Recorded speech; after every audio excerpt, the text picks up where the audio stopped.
Dis un mot. Dis un mot. Que dites-vous? Qu'avez-vous à dire aujourd'hui? Qu'avez-vous à dire ce matin? Dis un mot. Un jour a-t-il été dit et demandé à Jésus. L'évangile selon Luc, chapitre 7, verset 1er. Pendant que vous cherchez la page, Luc 7, chapitre 1er, vous rappelez que le tronc métallique, là, à l'entrée, est à votre disposition. Vous savez que les frères sur Albertville s'en vont, déménagent durant cet été. Voilà, j'irai les retrouver fin juillet, début août pour leur partager bien, ce que nous aurons pu, le geste que nous aurons pu, que vous aurez pu faire. Donc le tronc est à votre disposition encore ce dimanche et dimanche prochain. Merci d'avance et surtout que Dieu bénisse nos frères Johannes, Jean-Emmanuel et leurs familles respectives. Merci Seigneur. Luc, chapitre 7, verset 1. Après avoir achevé tous ces discours devant le peuple qui l'écoutait, Jésus entra dans Capernaum. Un centenier avait un serviteur auquel il était très attaché et qui était malade, sur le point de mourir. Ayant entendu parler de Jésus, il lui envoya quelques anciens des Juifs pour le prier de venir guérir son serviteur. Ils arrivèrent auprès de Jésus et lui adressèrent d'instantes supplications, disant « Il mérite que tu lui accordes cela, car il aime notre nation et c'est lui qui a bâti notre synagogue. » Jésus, étant allé avec eux, n'était guère éloigné de la maison quand le centenier envoya des amis pour lui dire « Seigneur, ne prends pas tant de peine, car je ne suis pas digne que tu entres sous mon toit. C'est aussi pour cela que je ne me suis pas cru digne d'aller en personne vers toi. Mais dis un mot et mon serviteur sera guéri.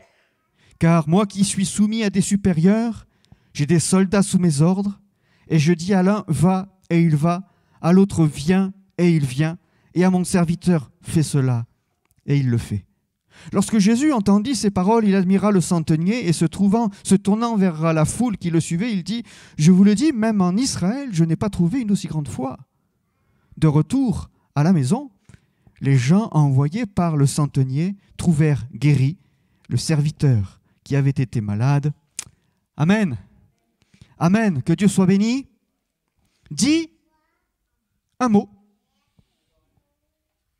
Dis un mot. Est-ce compliqué? Est-ce compliqué pour Jésus de dire un mot? Nous le voyons dans ce texte sur lequel nous allons nous arrêter. Pour Jésus, il n'y a rien de compliqué.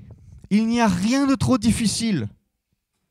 Mais avant que Jésus dise un mot, il a fallu que des mots lui soient exprimés. Quels mots? Et je dirais, dites les mots. Je dirais, dis les mots. Mais de quels mots est-il question?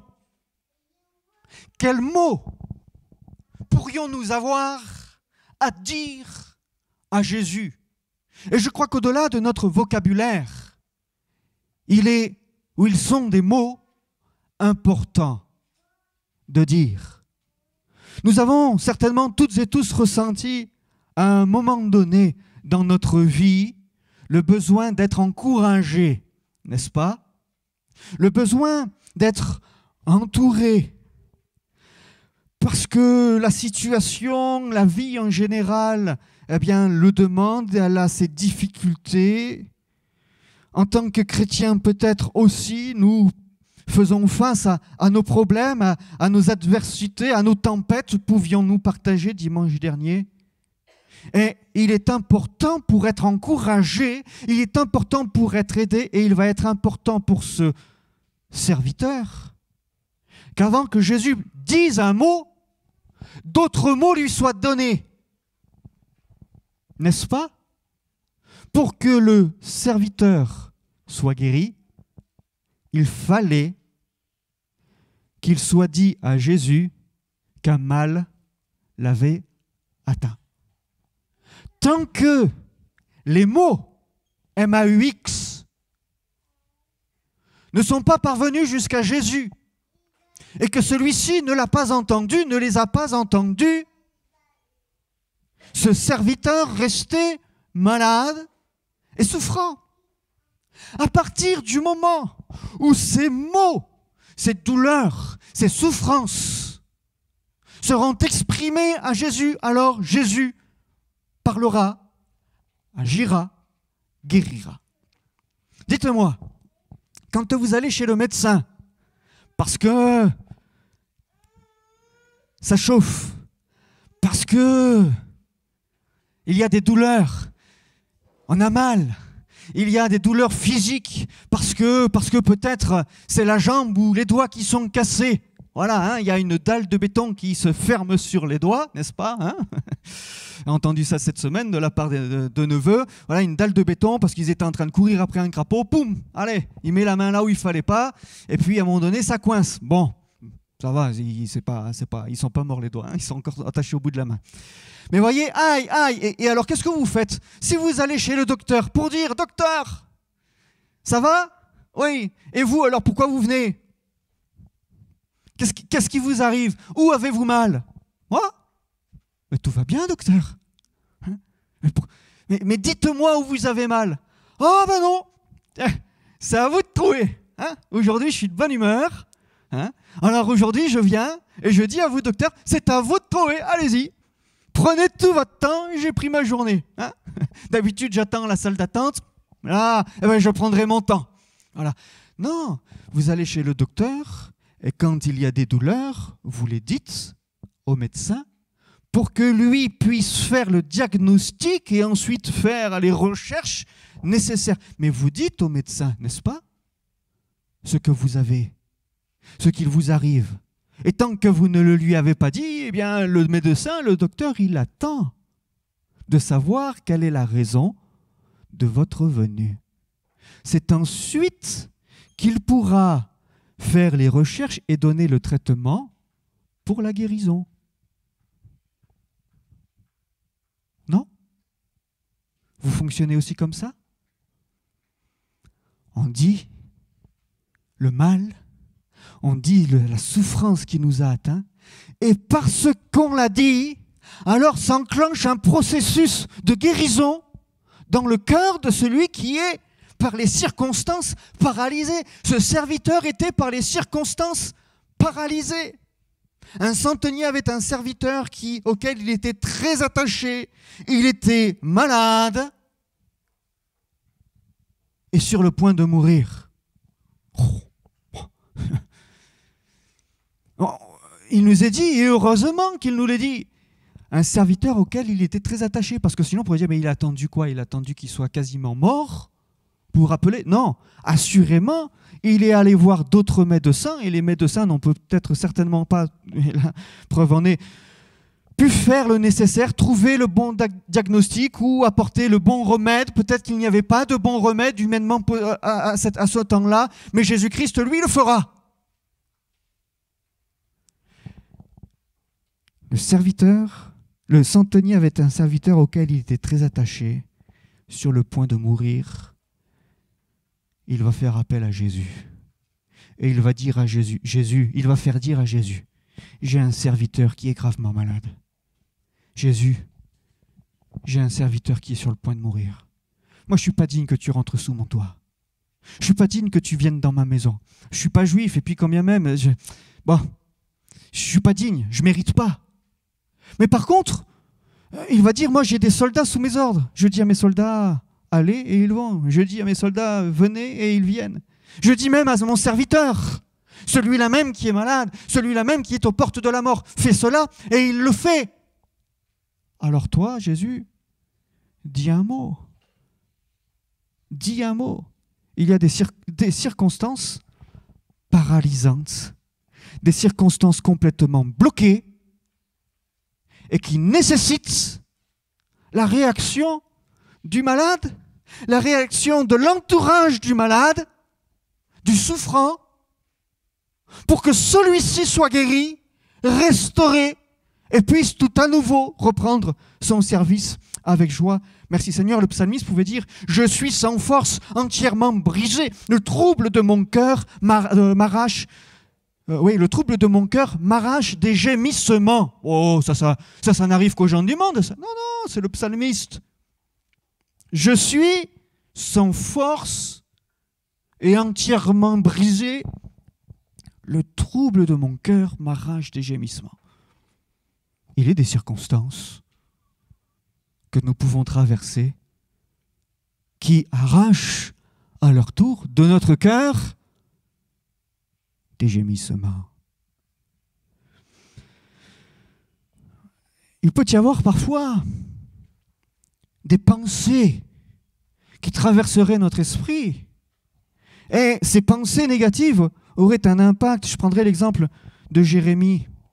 Jérémie ne s'est pas limité à repasser dans son cœur les pensées négatives qui l'assaillaient.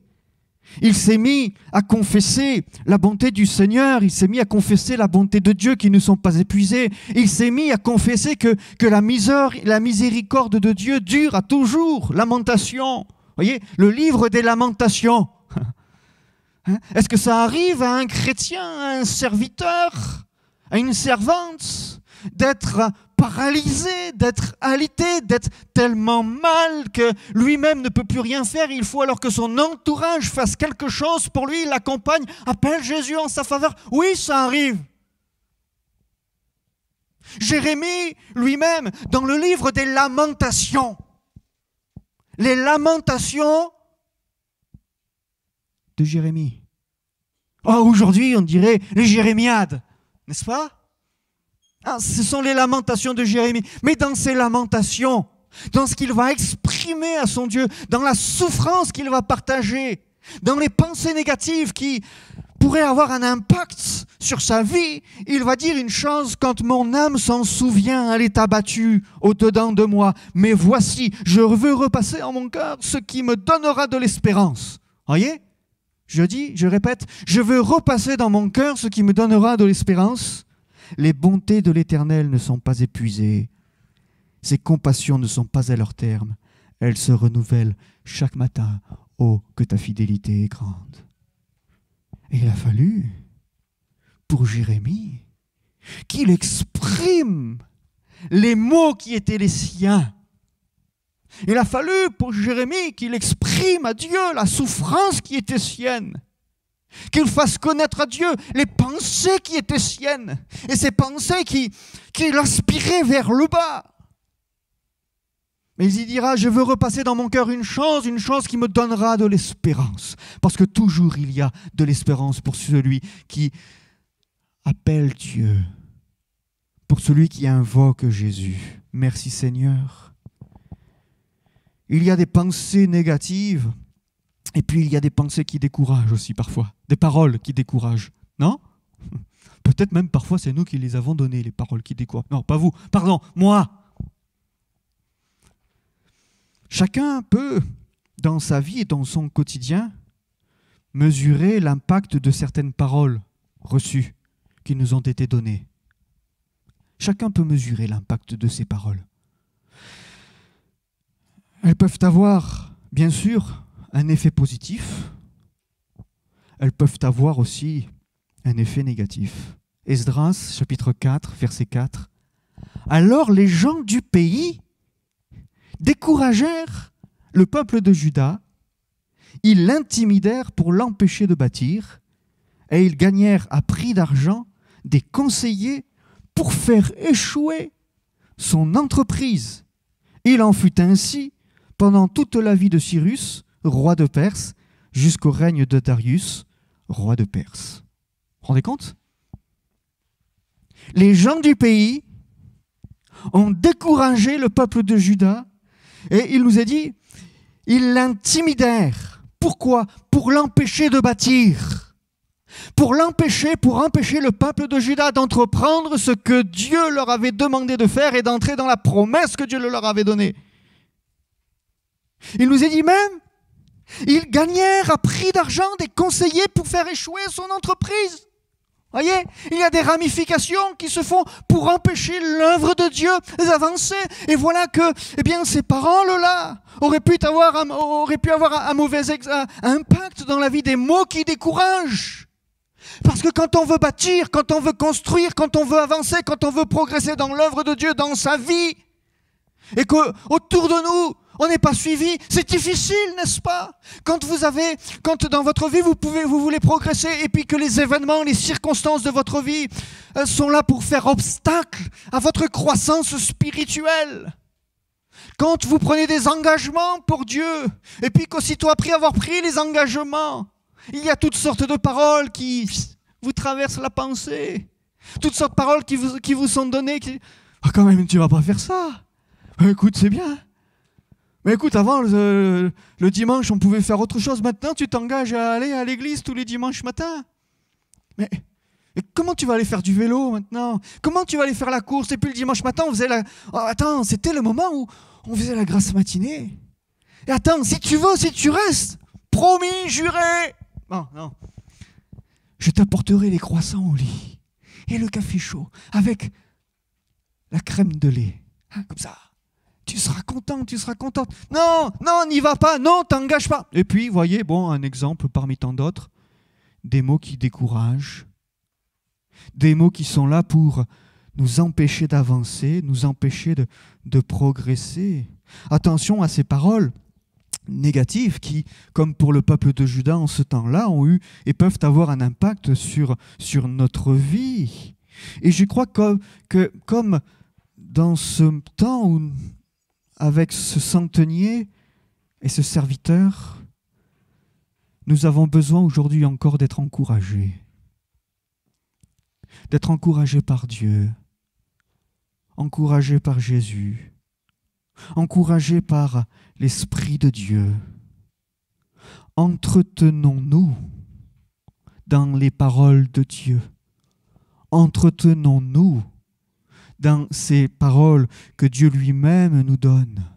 Soyons encouragés par la parole de Dieu. Soyons encouragés par la présence de Jésus. Et soyons des instruments de bénédiction et d'encouragement pour celles et ceux qui nous entourent et pour le peuple de Dieu, afin que l'œuvre de Dieu avance. Amen. Amen.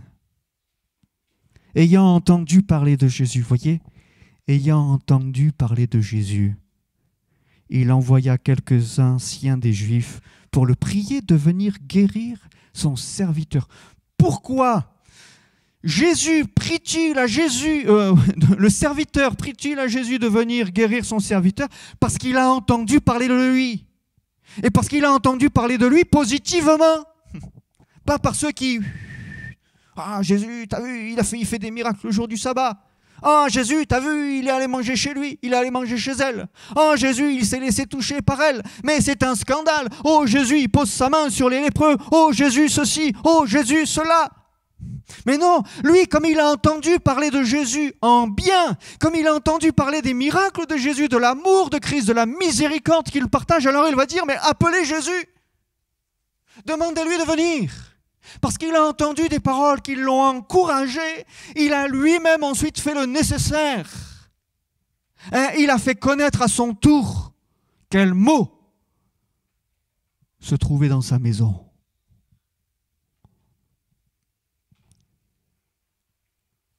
Après avoir achevé tous ses discours devant le peuple qui l'écoutait, Jésus entra donc dans Capernaum. Jésus venait d'achever ses discours. Jésus venait d'achever ses enseignements. Jésus venait d'achever sa longue, même ses discours, ses longues prédications. Et là, il rentre dans la ville de Capernaum. Et il a fini de parler. Ça y est, c'est fait. Ça y est, il a enseigné. Et il y a quelqu'un qui vient lui dire, mais attends, c'est pas fini, j'ai encore besoin de toi. Tu as fini tes discours, mais j'ai besoin de toi. Dis encore un mot. Il n'y a pas besoin d'un discours pour que Jésus intervienne. Il est conscient d'une chose, cet homme. C'est qu'un mot, le mot qui engendre la foi, elle est le résultat de ce que la parole de Dieu crée en nous. Ainsi, la foi vient de ce que l'on entend, et ce que l'on entend vient de la parole du Christ. D'accord ? Ce qu'on entend vient de la parole du Christ. Donc, la foi est le résultat de ce que la parole de Dieu crée en nous. Que crée en vous la parole de Dieu? Que crée-t-elle lorsque vous la lisez, lorsque vous êtes à son contact, lorsque vous l'écoutez? Suscite-t-elle quelque chose ou vous laisse-t-elle stoïque, dans l'attente, impassible? Ok, je sais, je connais, déjà entendu. Ok, bon. Voyez? Que crée-t-elle? La foi vient de ce qu'on entend, et ce qu'on entend vient de la parole du Christ. Oh, que cette parole encore puisse susciter la foi. Que cette parole encore puisse susciter l'espérance. La conviction que un mot de Jésus et le miracle a lieu.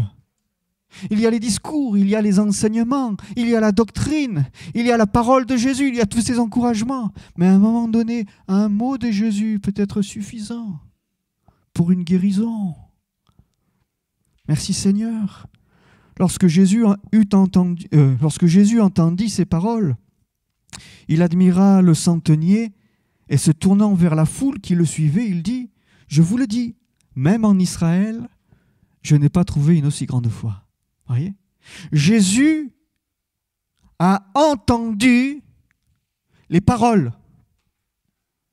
Il les a entendues. Je le disais tout à l'heure, la souffrance a été exprimée.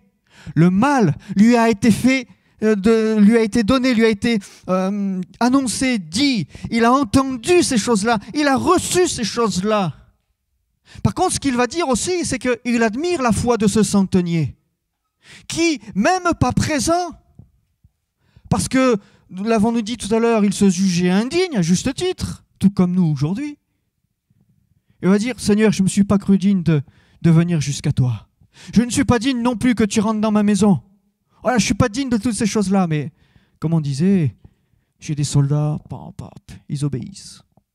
J'ai des serviteurs, ils obéissent.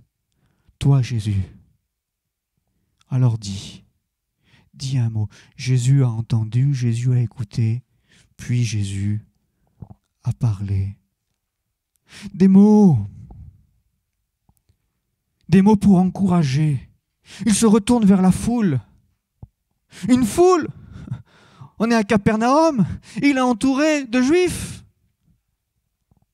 Et il se retourne vers toute cette foule nombreuse. Il dit, mais attendez, même en Israël, je n'ai pas trouvé une aussi grande foi. Alors on pourrait dire, bon, il est en train d'accuser et d'accabler le peuple.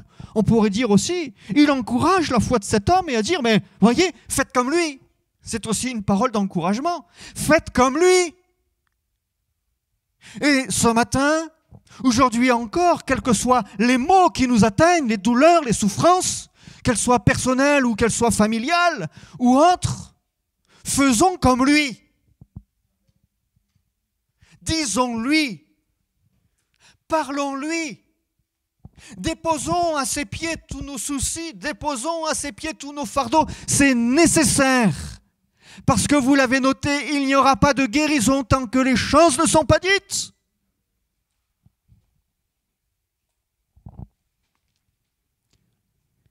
Des mots qui engendrent qui encouragent. Des mots qui encouragent la volonté de Dieu, c'est de consoler, n'est-ce pas? La volonté de Dieu, c'est d'encourager son peuple et les disciples que nous sommes. Dieu veut encourager son Église. Pourquoi? Pour qu'elle puisse persévérer dans la foi. Pour que, encore à l'exemple de ces serviteurs-là qui va être guéri, que son Église encore puisse le servir, qu'elle lui soit encore fidèle, comme ce serviteur l'était auprès de son maître, pour que l'Église encore puisse continuer d'annoncer le message de l'Évangile, la bonne nouvelle de Jésus-Christ. Alors pour ce faire, Dieu veut nous encourager. Pour ce faire, Dieu veut consoler, Dieu veut agir, Dieu veut bénir. Jean chapitre 16, verset 33. Je vous ai dit ces choses afin que vous ayez la paix en moi. Vous aurez des tribulations dans le monde, mais prenez courage. J'ai vaincu le monde. Vous aurez des tribulations. Bon, super, on est content d'être venu. Oui, mais prenez courage, dira Jésus, parce que j'ai vaincu le monde. Alors dans ce monde, l'Église de Jésus aujourd'hui encore passe par des tribulations. Demain, elle passera encore par des tribulations. Et peut-être des tribulations bien plus difficiles que celles que nous pouvons connaître aujourd'hui. Mais Jésus dira pour nous encourager et nous consoler, prenez courage, prends courage, car j'ai vaincu le monde. Merci Seigneur. Oui, ces mots de Dieu qui nous encouragent, et Jésus lui-même ne s'est pas laissé décourager par un monde, une société qui tentait de le faire, n'est-ce pas? Jésus ne s'est pas laissé décourager. Il aurait pu s'arrêter. Lorsque Pierre lui dit « Non, Seigneur, cela ne t'arrivera pas », il aurait pu dire « Ouais, t'as raison, ce serait peut-être mieux. Hein? Écoute, ouais. À bien y réfléchir, t'as peut-être raison. » Il ne s'est pas laissé décourager lorsque, sur le chemin du calvaire, là, portant sur ses épaules le patibulum, cette pièce de la croix, il était là, injurié, méprisé. On lui crachait au visage. À lui, le Christ, le Fils de Dieu, l'envoyé de Dieu, celui qui prodiguait tant de paroles d'amour, de miséricorde et de grâce, celui-là même qui a guéri la femme à la perte de sang, celui-là même qui avait rendu la vue à Bartimée, celui-là même qui avait guéri la main de cet homme avec la main sèche là dans le temple le jour du sabbat. Ah tiens, d'ailleurs, c'est ça à partir de ce jour-là que les pharisiens ils ont voulu le faire mourir. Oui, oui, il avait guéri cet homme à la main hydropique, il l'a guéri. Il a ressuscité Lazare, enfin qui d'autre pouvait dire « J'ai ressuscité un homme ». Il a ressuscité le fils de la veuve de Naïn. Tant de miracles, tant d'amour, tant de bonté, tant de grâce, tant de miséricorde. Et le voilà, souffrant, après avoir reçu les coups de fouet, après qu'on lui ait mis sur sa tête cette couronne d'épines, le voilà là, en train d'être insulté, le voilà là, en train d'être injurié, méprisé, rejeté. Qui est-ce que je délivre, je laisse aller ce brigand, ce criminel, ou alors est-ce que je garde Jésus? Qui est-ce que je délivre? Jésus, tu le crucifies. Crucifie-le. Il aurait pu être découragé, n'est-ce pas? Il ne comprenait rien. Et là, sur le bois du calvaire, alors que d'autres encore se moquaient d'eux, même jusque-là, même jusque sur la croix, lui agonisant, une foule se moquait de lui. Il ne s'est pas laissé décourager.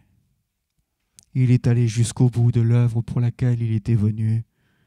Merci Seigneur. Alors, je crois une chose, c'est que si Jésus ne s'est pas laissé décourager, il nous donne aussi encore aujourd'hui le moyen pour tenir ferme et ne pas nous laisser décourager dans un monde, dans une société compliquée, dans laquelle encore nous avons et nous aurons des tribulations, mais à notre tour, prenons courage. Parce que Jésus a vaincu le monde. Ce qui nous renouvelle aujourd'hui, ce qui nous fortifie aujourd'hui, ce qui nous donne de pouvoir tenir ferme aujourd'hui, c'est de savoir que ce Jésus-là, celui-là même qui a été crucifié sur le bois du calvaire, celui-là même dont le corps a été placé dans le tombeau, celui-là même qui est sorti du tombeau et qui a été glorifié, qui a été élevé et qui maintenant est assis à la droite du Père, celui-là même, ce Jésus-là est en moi et il est en vous, pardonnez-moi cette impolitesse, ce Jésus est en toi. Toi qui l'as reçu, toi qui l'as accepté dans ta vie, il est en toi et la source de l'encouragement, il est là. Les forces renouvelées sont là. Les bontés de l'Éternel se renouvellent chaque matin. Sa miséricorde est grande. Parce qu'il vit en toi. Mon frère, ma sœur, ami qui m'écoute. Jésus rentre donc dans ce village de Capernaum. Capernaum, dit village de la consolation. Village de la consolation. Jésus rentre dans ce village, il finit ses discours, il rentre dans ce village de Capernaum, ce village de la consolation. Il y avait tout ce qu'il fallait à Capernaum, tout. Les gens ne manquaient de rien, Capernaum. Pourtant, ils avaient besoin d'être consolés. Quelqu'un en particulier avait besoin d'être consolé. Notez comme moi d'ailleurs qu'il ne manquait de rien. Il avait tout ce dont il avait besoin.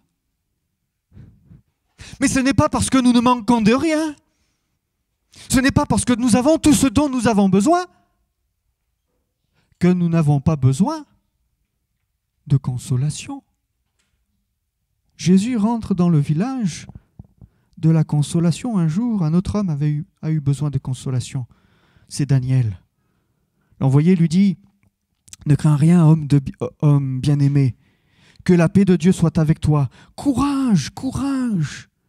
Et comme il me parlait, j'ai repris des forces et je dis « Que mon Seigneur parle, car tu m'as fortifié. » Daniel connaissait ce besoin. Aujourd'hui encore, en tant que chrétiens, en tant qu'Église, nous pouvons connaître ce besoin. Et voilà que cette parole résonne, sortie de nulle part, inattendue. Courage! Courage, mon ami! Courage! Homme de bien, homme bien-aimé! Que la paix soit avec toi. Et voilà que, à cette simple parole, cet homme a été fortifié. Et il le dira. Merci Seigneur. Le psalmiste pouvait dire à son tour, il envoya sa parole et les guérit et les fit échapper de la fosse. Voyez? Il envoya sa parole et les guérit. Par la parole de Dieu, par la parole de Jésus, la parole faite chair dit un mot. Dit un mot. Simon-Pierre lui répondit, « Seigneur, à qui irions-nous ? » À qui ? Vers qui pouvait aller ce centenier ? Vers qui ? Il avait tout essayé. Pierre dira, tu as les paroles de la vie éternelle. Tu as les paroles de la vie et de la vie éternelle. Et voilà que la parole faite chair se met en action. La parole faite chair se met en mouvement. La parole faite chair s'exprime. Un mot est donné. Le serviteur est guéri, restauré, et il retrouve sa place dans la maison de son maître. Il est guéri, restauré, et il retrouve sa place dans la maison de son maître. Pourquoi ? Parce que Jésus a les paroles de la vie éternelle. C'est pourquoi le centenier pouvait dire, écoute, dis un mot, là où tu es, là où tu te trouves, dis un mot. Notez que le centenier n'était pas là. Notez que le serviteur n'était pas là. Parfois, on peut avoir à l'idée de se dire, si je veux être béni, si je veux qu'un tel soit béni, guéri, ceci, il faut que si, ça. Non, à distance. Jésus était là où il se trouvait, dans le village de la consolation. Le serviteur n'était pas à proximité tout de suite. Le malade non plus. Mais là où ils étaient, Jésus a béni, Jésus a guéri. Puissions-nous vivre à notre tour encore cette vie céleste, cette vie divine, cette vie qui nous vient de Jésus. Puissions-nous encore vivre ce que Dieu nous a donné par sa parole. Merci Seigneur, j'ai recueilli, disait Jérémie encore, j'ai recueilli tes paroles et je les ai dévorées. Tes paroles ont fait la joie et l'allégresse de mon cœur, car ton nom est invoqué sur moi, éternel Dieu des armées. Voyez, j'ai recueilli tes paroles, je les ai dévorées. Elles ont fait la joie et l'allégresse de mon cœur. Que la parole de Dieu, que la parole de Christ qui suscite la foi, fasse encore naître dans les cœurs de ceux et de celles qui en ont besoin cette joie et cette allégresse dans le cœur. Merci Seigneur. Dieu nous parle. Il nous parle par l'Écriture. Il nous parle par le Saint-Esprit. Il nous parle par les dons spirituels. Il nous parle par la prédication. Mais Dieu nous parle tantôt d'une manière, tantôt d'une autre. Soyons à l'écoute. Jésus a pu dire, lorsqu'il a été tenté dans le désert, vous vous souvenez, Matthieu 4, « L'homme ne vivra pas de pain seulement, mais de toute parole qui sort de la bouche de Dieu. » Voyez ? L'homme ne vivra pas de pain seulement, mais de toute parole qui sort de la bouche de Dieu. Jésus ne dit pas par là que ça ne sert à rien de prendre soin de son corps. Jésus ne dit pas par là que ça ne sert à rien de manger et de manger du bon pain. Voilà. Il ne dit pas ça, Jésus. Mais Jésus dit que si de manger, c'est nécessaire, c'est essentiel, c'est indispensable pour notre corps, à combien plus forte raison, la nourriture spirituelle est importante pour nous d'être reçue. S'il est vrai que la communion avec le Christ, que dans la communion avec le Christ, vous êtes morts par les puissances spirituelles qui régissent ce monde et que vous êtes libérés de ces notions religieuses élémentaires, pourquoi continuez-vous à agir comme si votre vie appartenait encore à ce monde? Pourquoi acceptez-vous de vous laisser imposer règlements et défenses comme ne prends pas ci, ne mange pas cela, ne touche pas ci, ne fais pas usage de cela? Toutes ces choses matérielles ne sont-elles pas destinées à être consommées et à périr par le même usage? Voilà bien des commandements et des enseignements purement humains. Les prescriptions de ce genre ont, il est vrai, bonne réputation et paraissent renfermer une grande sagesse. Elles semblent dénoter de la part de ceux qui s'y soumettent beaucoup de dévotion spontanée, d'humilité et de mépris de ce corps que l'on ne craint pas de soumettre à une discipline sévère. En réalité, aucune de ces règles n'a la moindre valeur devant Dieu. Elles n'aboutissent qu'à nourrir l'orgueil des gens qui veulent se mettre en valeur. Colossiens chapitre 2, verset 20. Voyez ?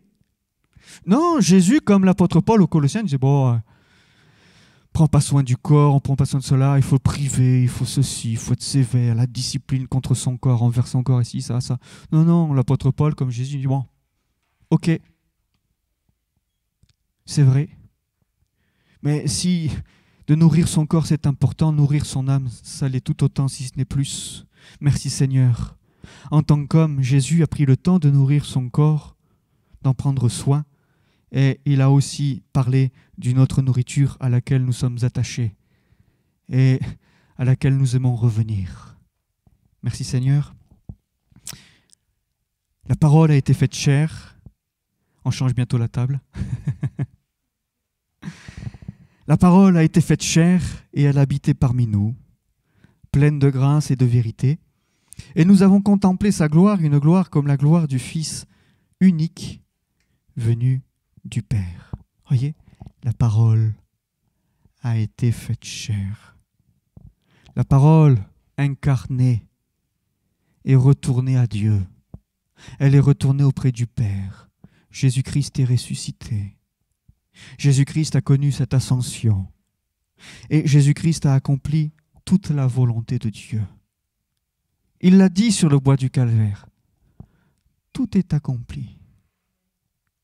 Jusqu'à la dernière parole, jusqu'au dernier mot, jusqu'au point final. Tout est accompli. Laissons-nous nourrir et vivifier par ce qui sort de la bouche de Christ. Laissons cette parole encore puissante et agissante, cette parole guérissante, agir en nous. Laissons-la nous consoler, laissons-la nous encourager, laissons-la nous fortifier, laissons-la agir. Mon ami, mon frère, ma sœur, cette parole, laisse-la agir. Ne dis pas quand tu la lis, ne dis pas quand tu l'entends, je sais, je connais, ok. Laisse-la agir. Parce que pour que consolation soit donnée, Il faut que parole soit écoutée.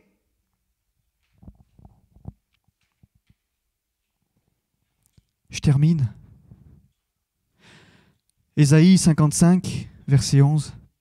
Ainsi en est-il de ma parole qui sort de ma bouche. Elle ne retourne point à moi sans effet, sans avoir exécuté ma volonté et accompli mes desseins. Oui, vous sortirez avec joie et vous serez conduits en paix. Les montagnes et les collines éclateront d'allégresse devant vous, et tous les arbres de la campagne battront des mains. Au lieu de l'épine s'élèvera le cyprès, au lieu de la ronce croîtra la myrte, sera pour l'Éternel une gloire, un moment perpétuel, impérissable. Amen. La parole de Dieu, la parole de Christ ne retourne pas à lui sans avoir produit son effet. Elle sort de sa bouche, dit un mot. Ça veut dire, laissons exprimer ce qui doit être exprimé, fais ce qui doit être fait, que ce soit de la part du souffrant ou de son entourage, comme et surtout de la part de Jésus. Que son nom soit béni. On appelle le Seigneur. Notre Dieu, notre Père, tu es celui qui aujourd'hui encore parle à nos cœurs. Tu es celui qui aujourd'hui encore agit, bénit, te révèle. Et Seigneur, comme ces gens habitant dans cette ville de Capernaum en leur temps, en ce temps, eh bien nous sommes là, nous tenons devant toi, en te disant, à notre tour, nous avons besoin de toi. Seigneur Jésus, dis un mot, et nous croyons que le miracle aura lieu. Nous croyons que la vie sera communiquée, transmise. Merci pour ta parole, lumière donnée aux hommes qui nous donne de connaître le cœur de Dieu. Oh, que ta parole encore, eh bien, appelle nos cœurs et nos consciences. Que ta parole encore agisse en nous, suscite la foi pour que nous puissions encore nous attacher à toi. Que ton nom soit béni. On est dans le recueillement, on est dans la prière. Y aurait-il quelqu'un ce matin dans ce lieu qui aurait besoin de consolation? Y aurait-il quelqu'un qui ce matin dans ce lieu, ou même peut-être devant son écran, qui aurait besoin de l'intervention de Dieu? Y a-t-il quelqu'un qui a laissé quelqu'un d'autre, quelqu'un qui est venu dans ce lieu mais qui a laissé quelqu'un à la maison et qui dans son cœur, en venant dans ce lieu, disait, mais si seulement Dieu pouvait, ce matin Jésus pouvait agir à la maison. Il n'est pas là, elle n'est pas là, elle n'a pas pu venir parce que la maladie, parce que ceci, parce que cela. Mais toi qui es venu ce matin dans ce lieu, toi qui veux faire connaître encore à Dieu, à Jésus, le besoin de ton cœur, de ta maison, lève la main, on va prier pour toi. Y aurait-il quelqu'un encore qui ce matin aurait des mots à lui dire, des douleurs et des souffrances à lui exprimer? Tu les fais connaître à Dieu, tu les fais connaître à Jésus, lève la main, on va prier pour toi et on dira alors, dis un mot. Nous voulons à notre tour placer notre foi en Jésus. Oui, oui, oui, oui, oui, oui, oui. D'autres personnes encore qui traversent des moments difficiles, qui aujourd'hui connaissent des situations, des circonstances paralysantes, des circonstances bloquées avec des pensées négatives, des paroles qui ont pu blesser, toucher. Lève la main. On va prier pour toi, oui. N'oublie pas une chose, c'est que le Père des Lumières, ton Père, ton Dieu, il est le Dieu de toute miséricorde, oui, et de toute consolation. Ne l'oublie pas. Ne l'oublie pas ce matin. Lève la main, oui. Appelle-le, oui, oui. Appelle-le ce matin, par cette main levée, ce geste de la foi, comme ce centenier en son temps. Nous prions. Seigneur Jésus, merci de bénir tous ces bien-aimés. Que ce soit pour eux, pour leurs proches, pour leur famille. Bénis. Et nous te disons à notre tour, alors que nos regards sont tournés vers toi, dis un mot. Dis un mot, Jésus. T'en prions. te le demandons. Cette parole vivante, cette parole créatrice, qui là où il n'y a plus rien, là où il y a des murs, là où il y a des portes fermées, là où la douleur et la souffrance ont pu prendre toute la place. Un mot et voilà que la consolation arrive, la guérison, la restauration. Oui, il faut que la personne malade puisse dire au médecin quelles sont ses douleurs, quels sont ses symptômes, pour que les médecins puissent faire le diagnostic et prodiguer le traitement. Seigneur mon Dieu, ce matin, nous voulons dire, nous voulons te faire connaître, nous voulons te partager. Et tu es celui qui, en ce moment même, sonde les cœurs et les reins. Tu es celui qui, en ce moment même, entend la prière, la demande, la requête de mon frère, de ma sœur, de mon ami qui, là, a levé la main, qui n'ose le dire à voix haute, mais qui le dit dans son cœur. Seigneur, là, tu le sais maintenant. Tu l'entends. Tu entends ses soupirs. Tu entends les gémissements.